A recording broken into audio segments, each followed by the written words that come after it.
Hey guys, welcome to another Top 5 Tech, this time featuring Soldier 76. The goal of the series is to teach you something new, so let me know how I did in the comments.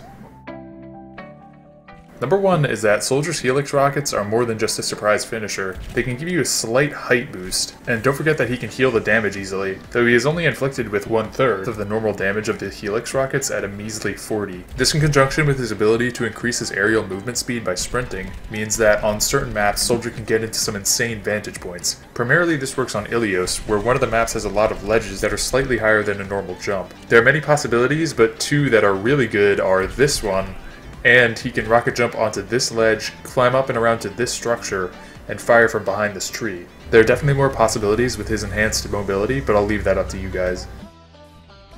Number 2 is a lot of people during their ults conclude that they don't have to aim for the next 6 seconds, which is mostly true except for Torbjorn's turret. If there are no more targets but his turret, you might be confused when you're shooting within the ult circle and not hitting it. This is because it doesn't lock on to the turret. You have to make sure you actually aim at Torbjorn's turret even during his ult. Something that's also worth a mention but isn't worth having its own tech is making sure to reload at the end of your ult just to take advantage of the efficiency of the quick reload.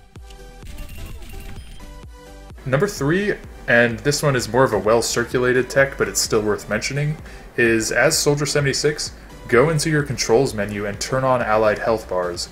I guess the developers didn't figure that healing someone else to full health is just as good of a use of Biotic Field as healing yourself, or having the potential to know when you should heal yourself and someone else, or even a full team. Much like the kill feed, I just don't understand why this isn't toggled on by default.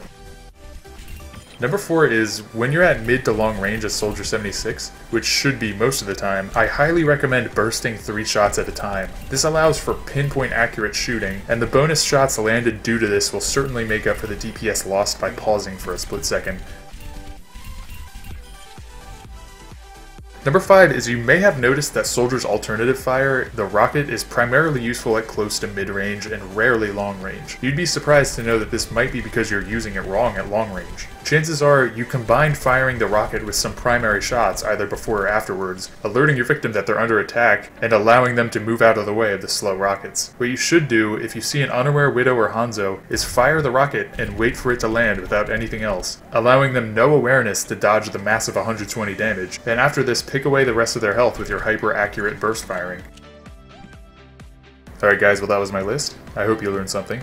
Please don't forget to subscribe and watch my other videos. And at the end of this video, again, I'd like to thank my Patreon supporters. What I mentioned on my Hanzo video is that 3 people instantly pledged $15 as soon as I started my campaign. And what I'd like to mention in this video is that 3 people pledged $15 again as soon as I mentioned that on my Hanzo video. So thanks a lot to Stefan, Hannah, and Lucian. Have a good one.